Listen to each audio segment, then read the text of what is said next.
Hello दोस्तों, स्वागत है आपका एक और नई वीडियो में। जैसा कि लास्ट दो वीडियो में हम सब न्यूक्लियर फिजिक्स के बारे में अध्ययन किए हैं क्वेश्चन को लेकर के। और ये जो क्वेश्चन है ये 50 नंबर क्वेश्चन आप सभी को होमवर्क में दिया गया था कि आप कमेंट में करके बताएंगे। तो चलिए मैं इसका आपको पहले ऑप्शन बता देता हूँ कि कौन सा करेक्ट होगा, फिर मैं आगे बढ़ता हूँ। देखिए, सबसे पहली बात तो इसमें जो ऑप्शन करेक्ट है वो ऑप्शन नंबर ए करेक्ट है। ठीक है, कोबाल्ट इसका राइट ऑप्शन होगा। ठीक है, चलिए आगे बढ़ते हैं 51 नंबर क्वेश्चन पे। इसका जो आपको बताना है कि इसमें देखिए क्या पूछा है। निम्नलिखित में से कौन सा विकिरण सबसे अधिक प्रवेश करने में क्षमता होती है। ठीक है, मतलब क्षमता किसकी सबसे ज़्यादा होती है। अल्फा किरण की होती है, बीटा किरण की होती है, गामा किरण की होती है, एक्स रे की होती है। चलिए आप सब बताइए आप कौन सा आंसर सही होगा। तो आप आई होप आपने रिप्लाई दे दिया होगा। तो इसका जो राइट ऑप्शन होगा वो गामा किरण की होती है। ठीक है, इसका क्या होगा, गामा किरण की। ठीक है, चलिए आगे बढ़ते हैं नेक्स्ट क्वेश्चन पे। आप सभी ने देखा होगा कि लास्ट दो वीडियो से ये चल रहा है और ये सीरीज चलता जाएगा। ठीक है, और आप सभी को ये पता भी चल गया होगा कि ये जो क्वेश्चन सीरीज है कितना इम्पोर्टेंट है और किस लेवल का इसमें क्वेश्चन आ रहा है। ठीक है, तो मैं जो आपको बताया था आप सभी फील कर पा रहे होंगे। तो देखिए इसमें क्या आपका क्वेश्चन है, नाभिकीय रिएक्टर में भारी जल का उपयोग किसके लिए किया जाता है। ठीक है, अब आप सभी मुझे बताइए किसके लिए किया जाता है। चलिए ऑप्शन पढ़ते हैं। फ्यूल ईंधन के लिए किया जाता है, न्यूट्रॉन धीमा करने के लिए किया जाता है, या फिर ऊर्जा उत्पन्न करने के लिए किया जाता है, या रेडियोधर्मिता कम करने के लिए किया जाता है। तो इसका राइट ऑप्शन क्या होगा। चलिए राइट ऑप्शन मैं आपको बता देता हूँ। इसका जो राइट ऑप्शन होगा ऑप्शन नंबर बी होगा। ऑप्शन नंबर बी में क्या है, न्यूट्रॉन धीमा करने के लिए। मतलब कि जो आपका ये भारी जल है, भारी जल का आप सभी लोग मुझे बताएंगे। चलिए D2O होता है। ठीक है, इसका जो सूत्र होता है D2O को ही भारी जल कहा जाता है। और इसका जो उपयोग है वो न्यूट्रॉन की गति, अभी धीमा क्या मतलब गति जो है, गति को स्लो करने के लिए। ठीक है, गति को रिड्यूस करने के लिए इसका उपयोग किया जाता है। ठीक है, और ये विखंडन में अधिक प्रभावी होता है, इसलिए इसका प्रयोग किया जाता है। और चलिए अगले क्वेश्चन पर आते हैं। अगले क्वेश्चन को पढ़ने से पहले आप सभी से मैं रिक्वेस्ट करूंगा कि जिन्होंने अभी चैनल को सब्सक्राइब नहीं किया है चैनल को सब्सक्राइब कर लीजिए, और वीडियो अच्छा लग रहा हो तो लाइक करिए और अपने दोस्तों में भी शेयर करिए। ठीक है, चलिए आगे बढ़ते हैं ज़्यादा समय वेस्ट ना करते हुए। चलिए क्वेश्चन पढ़िए। परमाणु बम किस सिद्धांत पर वर्क करता है, या फिर वर्क करता है ये भी आ सकता है, या फिर ये भी पूछ सकता है कि परमाणु बम किस सिद्धांत पर आधारित है। ठीक है, ऑप्शन पढ़िए। रासायनिक अभिक्रिया, ठीक है, न्यूट्रॉन संक्रियण, नाभिकीय विखंडन, नाभिकीय संलयन। ठीक है, बताइए। आई होप आपने रिप्लाई दे दिया होगा। आप सब जरूर दिया करिए। ठीक है, जहाँ पर भी हो आप बोल बोल करके मुझ से जरूर बताया करो। इसका राइट ऑप्शन होगा ऑप्शन नंबर सी। ठीक है, ऑप्शन नंबर सी इसका राइट ऑप्शन होगा। चलिए आगे बढ़ते हैं नेक्स्ट क्वेश्चन पे। कौन सा कण न्यूट्रॉन से हल्का होता है। ठीक है, बताइए कौन सा कण न्यूट्रॉन से हल्का होता है। प्रोटॉन होता है, इलेक्ट्रॉन होता है, अल्फा कण होता है, या न्यूट्रॉन होता है। बताइए, आप सब जरूर बताइए। आई होप आपने रिप्लाई दे दिया होगा कि कौन सा कण होता है। चलिए मैं आप सभी को बता देता हूँ कि कौन सा कण हल्का होता है। Option number B, option number B, electron जो है न्यूट्रॉन से हल्का होता है। ठीक है, ये आपका क्वेश्चन मैं आपको बता दूं, ये आपका टेट एग्ज़ाम में आया था। ठीक है, और इसमें सभी स्टेट के टेट इसमें हैं। ठीक है, तो ये नहीं सोचना कि किसके लिए है, और ये मैं स्टार्टिंग में ही सब कुछ आपको क्लियर कर दिया हूँ। जिन्होंने अभी दो वीडियो ऑलरेडी जो है अपलोड है उसको नहीं देखा तो प्लीज़ आप जा कर के देखिए, प्लेलिस्ट में आपको मिल जाएगा। ठीक है, और मैं प्रयास भी करूँगा कि जो टेलीग्राम का लिंक है वो डिस्क्रिप्शन में डाल दूँ। यदि नहीं डाल पाता हूँ तो आप अबाउट में जा कर के, यूट्यूब के अबाउट में जा कर के वहाँ पर आपको टेलीग्राम का लिंक मिल जाएगा। ठीक है, तो आप सब थोड़ा सा ये देख लीजिएगा। चलिए मैं बताता हूँ अगला क्वेश्चन। गामा किरणें किस प्रकार की होती हैं, बताइए। ठीक है, ये बहुत ही इंपॉर्टेंट क्वेश्चन है, ये आपका DSSB में आया हुआ क्वेश्चन है। ठीक है, और DSSB का क्वेश्चन आपको पता ही है कि कितना कॉन्सेप्चुअल होता है। बताइए कणीय होता है मतलब पार्टिकल के रूप में होता है, इलेक्ट्रोमैग्नेटिक मतलब विद्युत चुंबकीय के रूप में होता है, या फिर मैकेनिकल यांत्रिक के रूप में होता है, या आयनित होता है। आई होप आपने रिप्लाई दे दिया होगा। तो चलिए मैं आपको बताता हूँ इसका राइट ऑप्शन क्या होगा। ये विद्युत चुंबकीय होता है, ठीक है। एक मिनट, ये कैसा होता है? विद्युत चुंबकीय होता है, ठीक है। ये कैसा होता है? विद्युत चुंबकीय, ठीक है। चलिए आगे बढ़ते हैं नेक्स्ट क्वेश्चन पे। रेडियो धर्मी क्षय, ठीक है। ये आप कॉन्सेप्ट में एक बार ज़रूर आप सब एग्ज़ाम देने से पहले देख लीजिएगा। ये देखिए मैं अभी आपको बता देता हूँ कौन कौन सा टॉपिक ज़्यादा देख लीजिएगा। धर्मी क्षय किस पर निर्भर करती है, ठीक है। तो आप सब इसका रिप्लाई दीजिए, तब तक मैं आपको बता देता हूँ। देखिए ये एक तो ये आपको देख लेना है, ठीक है। फिर विखंडन देख लेना है, और फिर संलयन देख लेना है, ठीक है। और इसमें जो चीज़ें यूज होती हैं, ठीक है, जैसे ईंधन के रूप में क्या यूज होता है, शीतलक के रूप में क्या यूज होता है, ये सारी चीज़ें, ठीक है। फिर संलयन में कौन सा पार्टिकल यूज होता है संलयन क्रिया में, फिर उसके बाद विखंडन में कौन सा पार्टिकल बनता है। जैसे मैंने आपको बताया भी था कि हाइड्रोजन मिल करके हीलियम बनाते हैं और संलयन की प्रक्रिया होती है। इसमें नाइट्रोजन नहीं सॉरी, इसमें न्यूट्रॉन जो होता है उसकी बमबारी की जाती है, ठीक है। तो इसी प्रकार अब इसमें विखंडित होता है, इसमें संलयन होता है, ठीक है।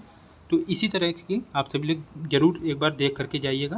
बाकी मैं आपको जो क्वेश्चन करा रहा हूँ यही आप कर लोगे तो आपको खुद कंसेप्ट भी क्लियर हो जाएगा, क्योंकि मैं छोटे से छोटा चीज़ आपको क्वेश्चन के रूप में प्रोवाइड कर दूंगा, आप ये समझ लीजिए, ठीक है। चलिए आगे बढ़ते हैं, ज़्यादा समय वेस्ट ना करते हुए। 56 नंबर, रेडियो धर्मी क्षय की दर किस पर निर्भर करती है, ठीक है। और एक चीज़ और ये नोटिस करती है पूछा है कि नहीं करती है, ठीक है, क्योंकि ये भी कन्फ्यूजन होता है एग्जाम हॉल में, क्योंकि वहाँ पर प्रेशर बहुत ज़्यादा रहता है, ठीक है। तो किस पर निर्भर करती है? तापमान पर निर्भर करती है, या द्रव्यमान पर निर्भर करती है, या पदार्थ की मात्रा पर निर्भर करती है, या नाभिकीय गुणों पर। तो इसका जो राइट ऑप्शन होगा आप सभी ने दिया होगा ऑप्शन नंबर डी, ठीक है। चलिए अगले क्वेश्चन पर चलते हैं। बीटा विकिरण में कौन से कण उत्सर्जित होते हैं? बताइए। Option number A proton, option number B neutron, option number C electron, alpha कण, ऑप्शन नंबर डी अल्फा कण। चलिए बताइए कौन सा कण उत्सर्जित होता है, ठीक है। चलिए आप सभी बताइए। इसका जो राइट ऑप्शन होगा आप सभी लोगों ने दिया होगा इलेक्ट्रॉन, ठीक है। चलिए, और इलेक्ट्रॉन क्यों, ठीक है। इलेक्ट्रॉन के यदि मैं यहाँ पर आपको और बता दूँ, पॉजिट्रॉन भी आप कर सकते हो, ठीक है। पॉजिट्रॉन मैं कल के वीडियो में एक कंसेप्ट ये बता दिया था, उसमें आपको मैंने बताया था पॉजिट्रॉन और इलेक्ट्रॉन यदि दोनों ऑप्शन में है तो दोनों, या फिर इन दोनों में से कोई एक है तो एक, ठीक है। चलिए अगले क्वेश्चन पर चलते हैं, क्वेश्चन नंबर 58। और मैं एक बात आपसे कहूँगा कि यदि आप सब चाहते हैं कि यह क्लास लाइव सेशन में आकर के हो, जिससे आप सभी अपना क्वेश्चन भी साथ ही साथ पूछिए और रिप्लाई भी तुरंत कमेंट बॉक्स में दीजिए, तो मुझे आप कमेंट करके ज़रूर बताइएगा, ठीक है। और आप सभी का सपोर्ट रहा तो मैं ज़रूर लाइव भी आकर के आप सभी से मुलाकात करूँगा, ठीक है। चलिए आगे बढ़ते हैं कि इसमें क्या है, किस प्रक्रिया से सूर्य ऊर्जा प्राप्त होती है, ठीक है। नाभिकीय विखंडन से होता है, रासायनिक अपक्रिया से होता है, नाभिकीय संलयन से होता है, अपघटन से होता है। इसमें आपको तो ये पूरा याद हो जाना चाहिए। सूर्य मतलब तारा, ठीक है। अब तारा कहे या सूर्य कहे या फिर कुछ भी कहे, मतलब तारे से रिलेटेड कुछ भी कहे, ठीक है, तारों से रिलेटेड कुछ भी रहे, ठीक है, वो आप समझ लीजिए कि उसमें एनर्जी काफ़ी ज़्यादा रहेगी, तो वो नाभिकीय संलयन प्रक्रिया ही होगी, ठीक है। ये आप सभी को कन्फर्म ही है, क्योंकि लास्ट वीडियो में भी आप सभी ने मुझे बताया ही था। और चलिए 59 नंबर क्वेश्चन देखते हैं। थोरियम का उपयोग किसके विकल्प के रूप में किया जाता है? ये इम्पॉर्टेंट क्वेश्चन है, ठीक है। ये आप सभी को पता होगा, ये 2 बार आ गया लास्ट वीडियो में, क्यों? क्योंकि ये KVS का बहुत ही इंपॉर्टेंट क्वेश्चन है, कई बार ये क्वेश्चन आया है, ठीक है। चलिए बताइए, कोबाल्ट थोरियम का उपयोग किसके रूप में किया जाता है विकल्प के रूप में? यूरेनियम, ड्यूटेरियम, सीजियम, बताइए। चलिए मैं बताता हूँ, आप सभी ने बता दिया होगा, यूरेनियम के रूप में किया जाता है विकल्प के रूप में, ठीक है। इसका क्या राइट ऑप्शन होगा? यूरेनियम, ठीक है, क्या होगा, यूरेनियम। चलिए आगे बढ़ते हैं नए क्वेश्चन पे। क्वेश्चन नंबर 60, किस वैज्ञानिक ने, ये तो आपको याद हो गया होगा, इसका मैं आपको बता दूं यूनिट भी उन्हीं के नाम पर है, ठीक है, यूनिट भी उन्हीं के नाम पर है। ये बताइए किस वैज्ञानिक ने रेडियोधर्मिता की खोज की थी? बोहर ने की थी, आइंस्टीन ने की थी, बैकुलर ने की थी, क्यूरी ने की थी, ठीक है। आई होप आपने रिप्लाई दे दिया होगा। चलिए मैं बताता हूँ, राइट ऑप्शन इसका क्या है, बैकरेल। कहीं कहीं पर आपको बैकुरल में मिलेगा, आप इंग्लिश में पढ़ लीजिए, इंग्लिश आपके लिए ज़्यादा अच्छा रहेगा, ठीक है। और यूनिट पूछे तो यूनिट ये दोनों है, ठीक है, यूनिट जो है ये बैकुरल और क्यूरी दोनों है, ठीक है। अभी आगे आपको और भी एक्सप्लेन करूँगा, आगे मैं सब कुछ क्वेश्चन के रूप में लाया हूँ, आप चिंता मत करिए, बस आप करते जाइए, ठीक है। चलिए क्वेश्चन नंबर 61, ठीक है, क्वेश्चन नंबर 61 आगे बढ़ते हैं। चलिए, नियंत्रक राड किस पदार्थ से बनी होती है? ये बहुत इंपॉर्टेंट क्वेश्चन है, ठीक है। मैंने बोला ना कि नियंत्रक पदार्थ हो गया शीतलक के रूप में, ईंधन, फिर उसके बाद सब कुछ, मतलब ये आप जब प्रक्रिया पढ़ोगे तो उसमें सब कुछ आएगा। ये आप पढ़ ले गए, आप ये समझ लीजिए न्यूक्लियर फिजिक्स का 90% आप सिलेबस तैयार कर ले गए, जो मैं आपको बता दिया, ठीक है। अब 10% जो रिएक्शन होता है वो आपको करना पड़ेगा, ठीक है। चलिए आगे बढ़ते हैं। इसमें क्या आपसे पूछा है कि नियंत्रक राड किस चीज़ का बना होता है, बताइए। यूरेनियम का बना होता है, या ग्रेफाइट का बना होता है, या बोरान या कैडमियम का बना होता है, या हाइड्रोजन का? तो हाइड्रोजन तो बनेगा नहीं, ठीक है, सिंपल सी बात है। अब इसमें आपका ग्रेफाइट, यूरेनियम ये बना, लेकिन इसका जो राइट ऑप्शन होगा ऑप्शन नंबर सी, ठीक है। इसका जो राइट ऑप्शन नंबर सी, ठीक है, ऑप्शन नंबर आपका क्या है, सी, ऑप्शन नंबर सी, ठीक है। चलिए आगे बढ़ते हैं। क्वेश्चन नंबर 62, चलिए बताइए आप सभी कि परमाणु रिएक्टर में मंदक, देखिए मैंने बोला ना मंदक, मॉडरेटर, यही सारी चीज़ें आप एक बार ज़रूर पढ़ लीजिएगा, ठीक है। आप सभी हमारे टेलीग्राम ग्रुप से ऐड हो जाएंगे, तो मैं वहाँ पर सब कुछ आपको प्रोवाइड करता रहता हूँ, बस आप वही PDF देखते जाइएगा, ठीक है। और टेलीग्राम का लिंक हमारे अबाउट सेक्शन में है, तो आप अबाउट सेक्शन में जा करके वहाँ से आप टेलीग्राम पर ज्वाइन हो सकते हैं, ठीक है। और ये पढ़िए, परमाणु रिएक्टर में मंदक के रूप में क्या प्रयोग किया जाता है? मंदक का कार्य क्या है, सॉरी, मंदक का कार्य। अब ये भी आपको पता होना मंदक के रूप में क्या प्रयोग किया जाता है, अभी लास्ट क्वेश्चन था, ठीक है। D2O क्या है, ड्यूटेरियम है, ठीक है। तो इसी प्रकार से आप एक क्वेश्चन से रिलेट करके पढ़ो, मैं ऐसे ही बनाया ही हूँ, जो भी आया है एक ही साथ ऐसे रखा ही हूँ, ठीक है। चलिए आगे बढ़ते, क्वेश्चन पढ़िए, ठीक है। रेडियोधर्मिता के रूप में इसका कार्य है, ऊर्जा बढ़ाना इसका कार्य है, न्यूट्रॉन की गति को धीमा करना, या फिर विखंडन रोकना है। विखंडन रोकना तो हो ही नहीं सकता, ठीक है। इसमें जो राइट ऑप्शन, ज़्यादा समय ना वेस्ट करते हुए, ऑप्शन नंबर सी, ठीक है, ऑप्शन नंबर सी होगा, ठीक है, न्यूट्रॉन की गति को धीमा करना। क्यों इसमें मैं डायरेक्ट बता दिया, क्योंकि ये अभी आपने किया है, ठीक है। चलिए आगे बढ़ते हैं। नाभिकीय संलयन में कौन सी स्थिति आवश्यक है? ये भी आपके लिए बहुत इंपॉर्टेंट है। अब क्यों इम्पॉर्टेंट है? नाभिकीय संलयन और नाभिकीय विखंडन में यही डिफरेंस होता है, ठीक है। इसलिए नाभिकीय संलयन की प्रक्रिया बहुत टफ होती है, ठीक है, नाभिकीय विखंडन के कंपेरिजन में। चलिए कौन सी स्थिति आवश्यक है, चलिए बताइए। बहुत कम ताप चाहिए, सामान्य दाब चाहिए, या उच्च दाब और उच्च ताप चाहिए, या निर्वात चाहिए? चलिए आप बताइए। ये क्वेश्चन जो कर लिया गया समझ लीजिए उसका कॉन्सेप्ट एकदम क्लियर है। तो इसका राइट ऑप्शन क्या होगा, उच्च दाब उच्च ताप, ठीक है। उच्च दाब के साथ साथ उच्च ताप भी चाहिए, ये बहुत इंपॉर्टेंट है, ठीक है। क्यों? अब ये प्रक्रिया तभी स्टार्ट होगी, ठीक है। और जो विखंडन की प्रक्रिया है उसमें ये नहीं होता, ठीक है, उसमें इतना ज़्यादा उच्च ताप और दाब की आवश्यकता नहीं होती, ठीक है। चलिए आगे बढ़ते हैं। परमाणु रिएक्टर में ऊर्जा के रूप में उत्पन्न होती है, बताइए क्या? रासायनिक ऊर्जा, विद्युत ऊर्जा, ऊष्मा, प्रकाश, ठीक है। बताइए क्या उत्पन्न होती है, ऊर्जा के रूप में क्या उत्पन्न होती है? अब इसमें देखिए, इसमें कॉन्सेप्ट थोड़ा सा ध्यान दीजिएगा, मैं पहले क्लियर कर देता हूँ तब आपको बताता हूँ। ठीक है, रासायनिक ऊर्जा तो ठीक है, ये भी हो सकता है, विद्युत ऊर्जा तो हो ही नहीं सकता, ठीक है। विद्युत बनाने की प्रक्रिया हो सकती है, तो उसका रिएक्टर से ऐसा कोई वो नहीं है, ठीक है। ऊष्मीय ऊर्जा या फिर प्रकाश ऊर्जा, ये भी हो सकता है क्योंकि प्रकाश भी निकलता है, ठीक है। लेकिन इसका जो मुख्य रूप से यदि यहाँ पर मोर देन वन ये इस तरह का होता तो हो सकता है कि वो ऑप्शन होता, ठीक है। लेकिन इसमें से एक ही ऑप्शन है, ठीक है।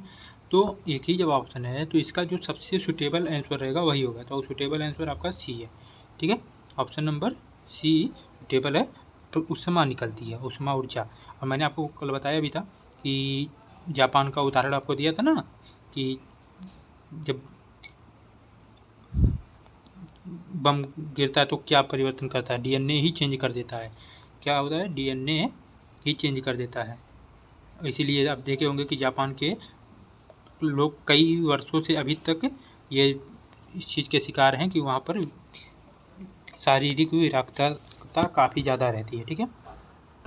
चलिए आगे बढ़ते हैं। नाभिकीय बम में प्रयोग होने वाली प्रमुख पदार्थ कौन सा है? कार्बन है, हाइड्रोजन है, यूरेनियम है, हीलियम है, या यूरेनियम और प्लूटोनियम दोनों हैं, ठीक है, बताइए। तो इसका राइट ऑप्शन जो होगा वो होगा ऑप्शन नंबर सी, ठीक है। ऑप्शन नंबर सी यूरेनियम 235 या प्लूटोनियम 239, ये आप जरूर देख लीजिएगा, ठीक है। चलिए आगे बढ़ते हैं क्वेश्चन नंबर 66 पे।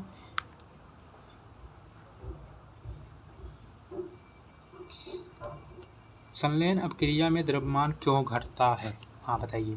ये आपको एक इक्वेशन आप सभी को पता होगा, E = mc², ठीक है, E = mc²। अब इस इक्वेशन का जो मतलब जानता होगा वो तो कर चुका होगा, ठीक है। अब इस इक्वेशन का मतलब क्या होता है कि एनर्जी मास के रूप में भी चेंज होती है। एनर्जी जो है मास के रूप में चेंज है, और मास जो है एनर्जी, मास में द्रव्यमान। तो अब इसमें क्या है कि अब इसी से आपका आंसर हो जाएगा, संलयन अभिक्रिया में द्रव्यमान क्यों घटता है। अब द्रव्यमान घट रहा है तो मतलब एनर्जी बढ़ रही होगी। अब देखिए द्रव्यमान नष्ट हो जाता है, काट दीजिए, गलत। ऊष्मा में परिवर्तित हो जाता है, हो सकता है। ऊर्जा में परिवर्तित हो जाता है, हो सकता है। कोई परिवर्तन नहीं होता, ये भी काट दीजिए। अब दो ऑप्शन आपके पास बचा, ई क्या है, ई ऊष्मा है या ऊर्जा है। अब आप सबको ये क्लियर हो जाए, ये ऊर्जा है, ऊर्जा का रूप है ये आपका ऊष्मा, ठीक है। अभी इसका भी एक क्वेश्चन आपके पास मैं प्रोवाइड किया हूँ, तो इसका राइट ऑप्शन आपका आंसर नंबर सी होगा, ठीक है। चलिए आगे बढ़ते हैं। अब गीगर म्यूलर काउंटर किसे मापता है? ये भी अभी आप सभी को लास्ट वीडियो में मैंने बताया था कि इसका जो राइट ऑप्शन होगा ऑप्शन नंबर सी होगा, रेडियोधर्मिता। ये लास्ट ऑप्शन है, ऐसे ये सेम क्वेश्चन है, ठीक है, लेकिन बहुत इंपॉर्टेंट है, ठीक है, समझ रहे हैं, बहुत इंपॉर्टेंट क्वेश्चन है। तो आगे बढ़ते हैं। हाँ ये देखिए क्वेश्चन आया ना, ये क्वेश्चन जो आपका है ये DSSB PGT का क्वेश्चन है। तो आप सोच रहे होंगे इतना आसान, लेकिन आसान तो है, करिए तब तो पता चले। इसमें पढ़िए क्या बोल रहा है पहले। प्लाज्मा अवस्था में पदार्थ में क्या होता है? यह ठोस बन जाता है, आयनित होता है, जम जाता है, या वाष्पीकृत हो जाता है, बताइए। तो इसका जो राइट ऑप्शन होगा ऑप्शन नंबर बी, आयनित हो जाता है, ठीक है। ऑप्शन नंबर बी, आयनित हो जाता है। ये आप मार्क लगा लीजिए, ठीक है, कि ये आपका बहुत इम्पॉर्टेंट है, PGT में आया हुआ है, ठीक है। और PGT का भी एग्ज़ाम भी होने वाला है, तो आप सभी लोग ध्यान दीजिएगा, ठीक है। तो ये ऐसे क्वेश्चन आप करके ज़रूर जाइए, ठीक है। प्रीवियस ईयर तो ज़रूर दे करके जाना चाहिए। ये भी आपका प्रीवियस ईयर ही है, DSSB का ही, ये दो क्वेश्चन एक साथ ही था, ठीक है। DSSB PGT का ही क्वेश्चन है, ये फिजिक्स का क्वेश्चन है, ठीक है। चलिए बताइए, भारी तत्व क्या, क्वेश्चन पहले पढ़ लेते हैं। नाभिकीय संलयन की प्रक्रिया में कौन से तत्व भाग लेते हैं? भारी तत्व, हल्के तत्व, धातु, बताइए कौन से तत्व भाग लेते हैं? इसमें आप नोटिस करेंगे, इसमें हमेशा हल्के तत्व भाग लेते हैं, बड़े तत्व नहीं लेते। जैसे तत्व मतलब हाइड्रोजन, हीलियम, इसी तरह का। तो इसमें आपको पता ना कि हाइड्रोजन मिल करके, दो हाइड्रोजन मिल करके हीलियम बनाते हैं। आपकी संलयन प्रक्रिया में तो यही होता है ना, तो इसी प्रकार से होता है। चलिए क्वेश्चन नंबर 70 पे पहुँचते हैं। इकाई आप बताइए। अभी एक क्वेश्चन आया था, रेडियोधर्मिता की खोज किसने की। जिन्होंने उसका आंसर दिया है और हमारा जो मैं बोल रहा हूँ उसको ध्यान से सुना भी है तो उसको तो आंसर पता होगा। इसका आंसर ये है, बेकरेल, बेकरेल, ठीक है। और इसी के साथ यदि आपको क्यूरी भी दे तो क्यूरी भी है, ठीक है। हमने उसमें दोनों ऑप्शन था तो दोनों मैंने आपको बताया था, ठीक है। चलिए आगे बढ़ते हैं। गामा किरणों में क्या चार्ज होता है ये बताइए। ये आपका टेट का क्वेश्चन है, टेट नहीं सी टेट का, मतलब टेट ही है, वो सेंट्रल लेवल का है, बस इतना ही अंतर है। गामा किरण में क्या चार्ज होता है बताइए। गामा किरण में जो चार्ज होता है वो धनात्मक होता है, ऋणात्मक होता है, कोई चार्ज नहीं होता है, या धनात्मक या ऋणात्मक, मतलब ए और बी दोनों हो सकता है। तो इसका जो राइट ऑप्शन होगा ऑप्शन नंबर बी, ठीक है, कोई आवेश नहीं होता, ठीक है। चलिए आगे बढ़ते हैं। जी दोस्तों, तो इसी पर बात हो रही थी, रेडियोधर्मिता 6 का नियम किस पर आधारित है। तो इसका राइट ऑप्शन आप सभी ने दे दिया होगा, और इसका राइट ऑप्शन क्या है, व्युत्क्रमानुपाती नियम पर आधारित है, ठीक है। चलिए आगे बढ़ते हैं। अब क्वेश्चन नंबर 73, नाभिकीय बम का विस्फोटक किस ऊर्जा का उत्पादन करता है। विद्युत ऊर्जा, यांत्रिक ऊर्जा, ऊष्मा और प्रकाश, ध्वनि। बताइए किस पर क्या उत्पन्न करता है, ठीक है, बताइए क्या उत्पन्न करता है। चलिए मैं आपको बताता हूँ, आप सभी ने आई होप रिप्लाई दे दिया होगा। तो इसका जो राइट ऑप्शन है option number C, option number C is a right option, ठीक है। इसका राइट ऑप्शन क्या है, सी, ठीक है। चलिए आगे बढ़ते हैं क्वेश्चन नंबर 74 पे।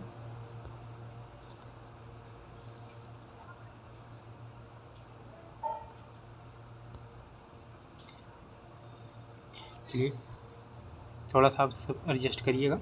नाभिकीय विखंडन में उत्पन्न होने वाले न्यूट्रॉन का उपयोग क्या होता है बताइए। ऊर्जा उत्पादन करता है, रासायनिक अभिक्रिया होता है, नए विखंडन की शुरुआत करता है, न्यूट्रॉन नष्ट करता है। बताइए क्या होता है। तो इसका जो राइट ऑप्शन होगा, नए विखंडन शुरू करता है, ठीक है। ये नाभिकीय विखंडन की प्रक्रिया पढ़ोगे तो एक जैसे न्यूट्रॉन बना पुनः फिर यह टूट करके दो हिस्सों में फिर से नाभिकीय विखंडन बनाता है, ठीक है। तो इसी प्रकार से प्रक्रिया होती है। अल्फा कण क्या होता है ये बताइए। अभी हमने पढ़ा ना कि गामा कण के बारे में पढ़ा, तो अल्फा कण बताइए क्या होता है। इलेक्ट्रॉन होता है, प्रोटॉन होता है, हीलियम नाभिक होता है, न्यूट्रॉन होता है, बताइए। तो इसका जो राइट ऑप्शन होगा हीलियम नाभिक होता है, ठीक है। चलिए अगले क्वेश्चन पर चलते हैं। इसमें आज 30 क्वेश्चन मिनिमम कर लेते हैं, ठीक है। और न्यूक्लियर फिजिक्स का यह लास्ट वीडियो है, फिर नेक्स्ट चैप्टर स्टार्ट करते हैं, ठीक है। प्लूटोनियम 239, ठीक है, का उपयोग मुख्यतः किस में किया जाता है। थर्मामीटर में, कंप्यूटर चिप में, परमाणु बम में, रेडियो में, बताइए। तो इसका जो राइट ऑप्शन होगा परमाणु बम में, ठीक है।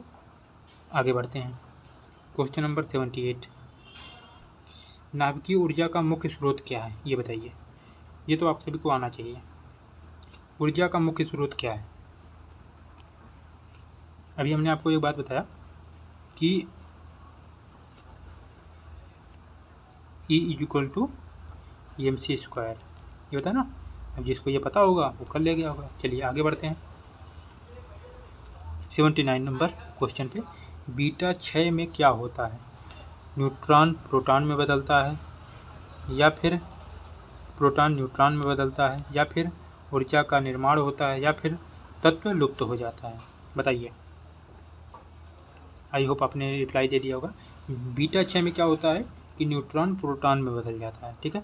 ये क्वेश्चन बहुत ही इंपॉर्टेंट है, जिन्होंने किया होगा समझ लीजिए उसका कंसेप्ट बहुत क्लियर है, ठीक है। तो इसका जो राइट ऑप्शन होगा ऑप्शन नंबर ए, ठीक है। चलिए आगे बढ़ते हैं क्वेश्चन 80 नंबर क्वेश्चन पे। और इसका जो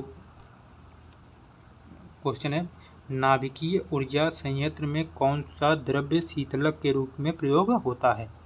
जल, तेल, मरकरी, नाइट्रोजन। बताइए। शीतलक के रूप में, सिंपल सी बात है, जल, ठीक है। मैंने आपको बताया था, तो क्या है, जल, ठीक है। आप सभी को दिख तो रहा होगा ना क्लियर, कि मैं इसीलिए कहीं कहीं पर तीर भी लगा रहा हूँ और सर्कल भी बना दे रहा हूँ, ठीक है। तो आप सभी ध्यान से देखोगे तो बिल्कुल दिखेगा। हाइड्रोजन बम किस प्रक्रिया पर आधारित होता है बताइए। नाभिकीय विखंडन पर आधारित होता है, रासायनिक विस्फोट पर आधारित होता है, या फिर नाप की संलयन या विद्युत विस्फोट। अच्छा चलिए, हाइड्रोजन बम भी बताइए, परमाणु बम भी बताइए, दोनों किस प्रक्रिया पर आधारित होता है। परमाणु बम में बताइए किस पर आधारित होता है। चलिए मैं आपको बता देता हूँ, हाइड्रोजन बम जो है नाभिकीय संलयन पर आधारित होता है, और ये जो परमाणु बम है ये नाभिकीय विखंडन पर आधारित होता है। ठीक है, 2 क्वेश्चन हो गया ना, ऐसे इसी प्रकार से पढ़ेंगे। चलिए आगे बढ़ते हैं। सबसे अधिक स्थिर नाभिकीय संख्या क्या है, ये आप सभी मुझे कमेंट बॉक्स में बताइएगा। ठीक है, कमेंट बॉक्स में आप मुझे इसका रिप्लाई दीजिएगा। वीडियो अच्छा लगा हो तो लाइक करिए, चैनल को सब्सक्राइब नहीं किया तो सब्सक्राइब करिए और दोस्तों में शेयर करिए। ये सीरीज जो कर ले गया समझ लीजिए उसका बहुत ही अच्छा साइंस हो जाएगा। ठीक है, तो जिन्होंने अभी सब्सक्राइब नहीं किया है चैनल को ज़रूर सब्सक्राइब कर लीजिए, और यदि आप चाहते हैं कि मैं लाइव आकर के आप सभी के बीच में आप सभी से डिस्कशन करूं तो ज़रूर मैं करूंगा। ठीक है, तो आप सभी का सपोर्ट चाहिए होगा तभी सारी चीज़ें पॉसिबल हो पाएंगी। ठीक है, तो आप सभी मुझे बताइएगा इसका आंसर इसका। ठीक है, ये आप सभी के लिए HW है। ठीक है, कमेंट करके मुझे ज़रूर बताइएगा। ठीक है, चलिए हाँ, आज के लिए बस इतना ही। Thank you so much. Video अच्छा लगा हो तो लाइक करिए।